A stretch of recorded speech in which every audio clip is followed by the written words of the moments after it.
Happy. Hey, there we go, guys. Happy Saturday, everybody. It's lead meteorologist John Choquette here from my house doing a 12 p.m. daily update here. And we're going to be talking about going ahead into this next real event here. Looks like we're going to see quite a few days of activity coming up starting tomorrow. But first, make sure you have your notifications set up. As usual, go to your notification options on your desktop computer. Hit notification settings and select which forms of notifications you'd like to receive, whether on your phone, whether it's on email, or on your desktop computer.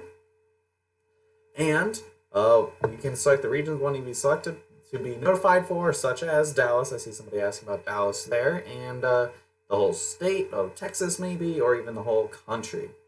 Now, obviously, we have a lot of questions going into this next week. I'll answer them all for you in just a second here. First things first, talking about our hail risk day. No hail risk, gorgeous day out, at least here in Oklahoma. I know a whole bunch of areas.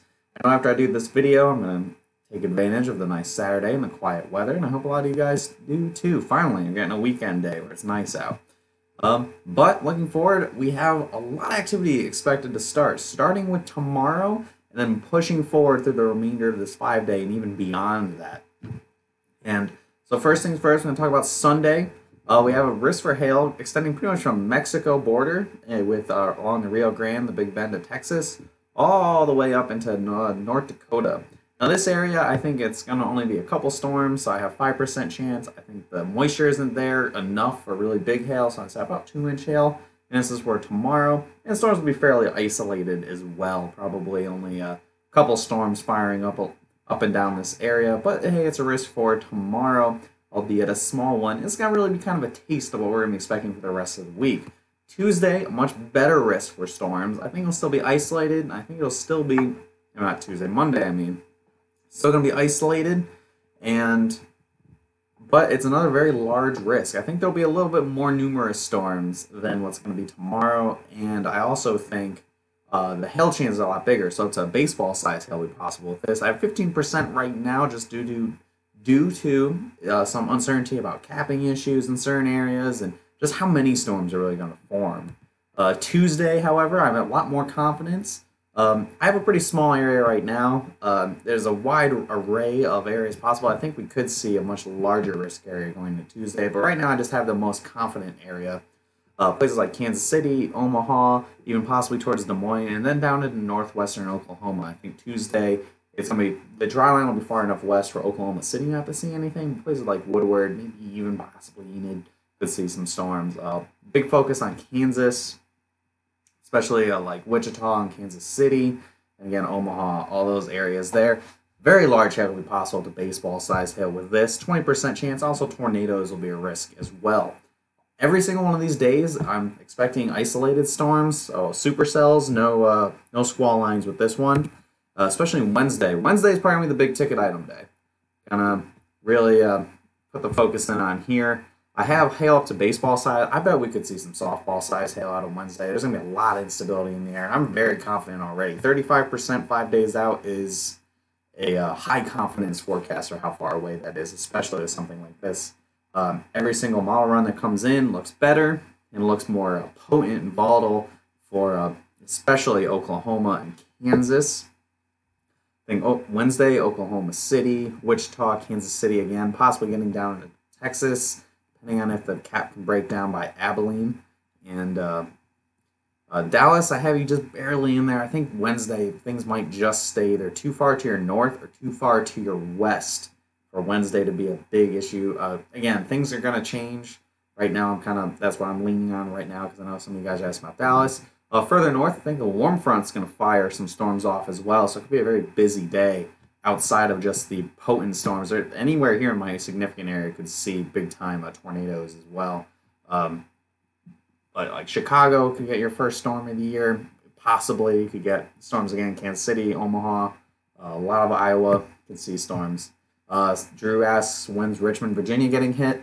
Definitely not with this system these next few days. Probably have to wait a little bit, probably towards the upcoming weekend. And then finally, here we have on Thursday, the next risk area. This is where I think Dallas has a much better chance of seeing storms on Thursday. We're getting kind of farther out, and obviously some things still need to be ironed out for Thursday. But things are trending better for Thursday than what we were seeing for the past couple days. So I got 15%, again, up to baseball size hail. Pretty much Monday through on, at least baseball size hail would be possible. The most intense storms.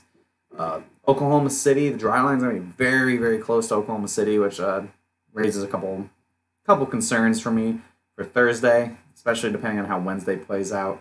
Dry line will be pretty close to Dallas. I think Dallas will be up there. I think storms will be just the south and east of Kansas City, but that puts St. Louis at risk. Chicago probably again with the warm front, and possibly even getting a little further into the Great Lakes region. Again, it really depends on how things pan out on Wednesday. We're getting kind of far out into the forecast at that point. But just know that there's going to be activity probably all week in a whole bunch of areas outside of just Texas. I know a lot of the risks that we've had so far this year have been the Texas area. And this looks like we're really going to bring the Central Plains and the Great Lakes regions into play. Possibly even seeing some storms up by Minneapolis is even possible towards the midweek. Asking about Dallas. Dallas, your best chance right now, I'd say Thursday. There is a chance on Wednesday, but we got to kind of see where this dry line sets up. The models have been trending the past day and a half further west on Wednesday. Further west you get, the farther away from Dallas, obviously, the storms are going to be. So that's why we're kind of putting down a little bit on Wednesday, but I think Thursday, possibly even also Friday as well. So you guys are going to have to wait and give some other areas some chances to see some storms going into next week. All right, I'm going to bring up the models now. I'm going to show the American model here, the GFS. I'm going to show you guys what we're expecting. I'm not showing the 500, the 500 millibar. I'm not showing the Jetstream. Jetstream is pretty much locked into place. Going to have multiple days of a nice jet stream right over the Southern Plains. So it really comes down to where the dry line is going to set up and timing of everything. So this is latest model run, the 12Z GFS, the American model. Asking about Austin, I think you guys probably have to wait till at least Friday. Things are going to be far, far north of Boston for a good chunk of the period here. All right.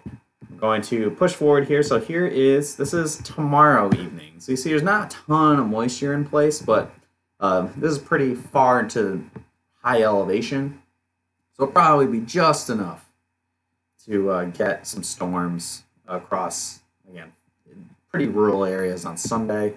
But big thing is it's bringing moisture up. The better return, higher dew points show up on Monday here, and you see we actually get into the 60s up into Oklahoma, even into Missouri a little bit. So on Monday, all right, here's the dry line back here. I see some storms forming, probably be some big hailers in this. The lapse rates, which is a major player for how big hail can get, are going to be pretty insane on Monday. So we'll probably get quite a few storms again. This is in the Texas Panhandle, probably just to the east of Amarillo. I know some of you guys are asking up by Dodge City, and then even closer towards Grand Island, Nebraska. Move forward a little bit more here to Tuesday, and we see the better setup here. You can see dry lines back by about Weatherford, Oklahoma, and this could still bring storms towards Oklahoma City. We're gonna have to keep an eye. I think the big thing for Tuesday, at least for Oklahoma, storms are probably more numerous in Kansas. I think Wichita, you're my pick city right now for Tuesday. And we're far out, so this will all change, obviously. And this has a warm front all the way up to Minneapolis on Tuesday, so you can see storms even up into Minnesota and over by Omaha and Iowa. So this could be a pretty widespread event going on Tuesday. But I think the storms will still be somewhat isolated. We move ahead towards Wednesday, and here we go. This is Wednesday, and Wednesday looks pretty potent here. We have a warm front extending all the way to Wisconsin, through most of Iowa here into Nebraska, just south. This has it just south of Omaha, but it'll be in that general area. Most of Kansas, and then here we have in Oklahoma, and then a pretty intense dry line bulge in Texas as well. So I think we'd see storms over a very wide area, probably a pretty big event on Wednesday, and especially with dew points close to 70 or above 70, especially in Oklahoma and into Texas. I hope Dallas gets nails. Yeah, Wednesday. So there's a chance. This is just far enough away from Dallas on Wednesday, so I don't know if there will be big storms then. But we push forward to Thursday, and the dry line significantly closer to the Dallas area on a Thursday. This is a much better setup for the Dallas area. And the dry line right now has it pretty much right on I-35, and just with biases that the models tend to have, it would really be closer to Highway 81 if you're in Oklahoma, just through El Reno. So this would be pretty dangerous for Oklahoma City and up towards Wichita.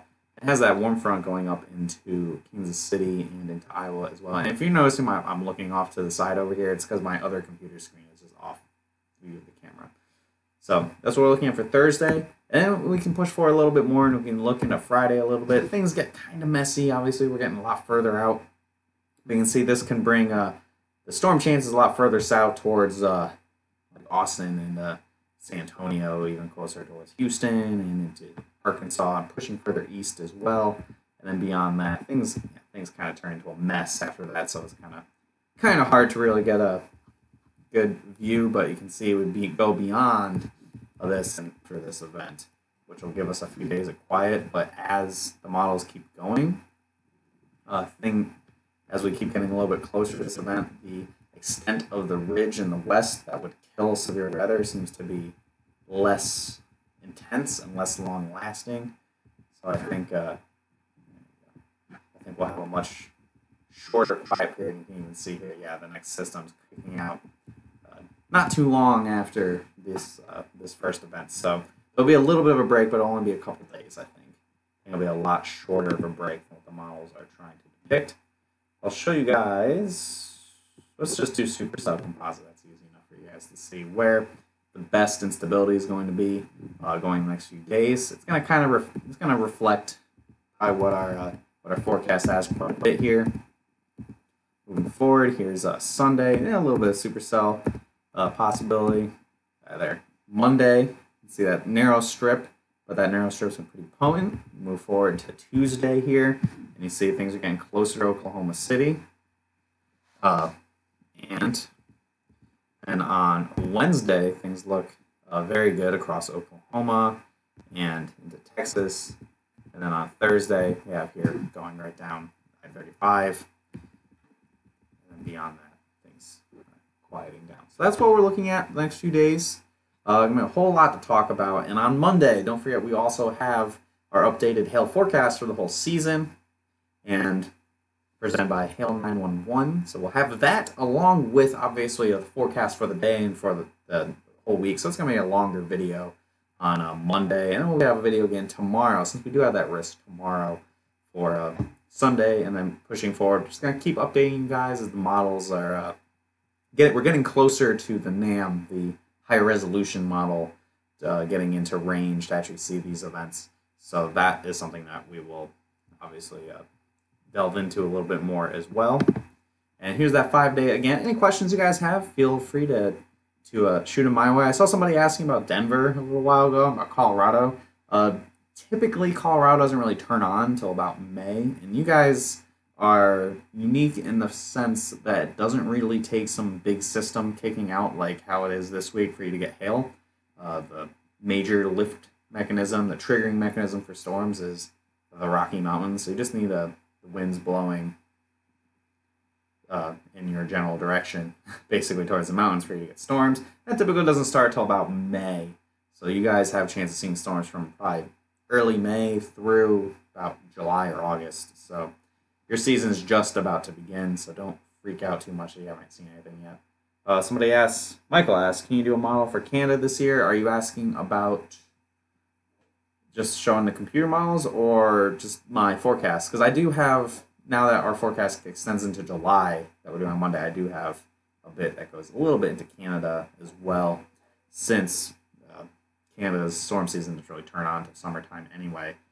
So we'll have that. And in terms of the models just showing up in Canada, once we get close to when events will actually happen, I probably will, if there are enough requests, I will start showing computer models in Canada as well.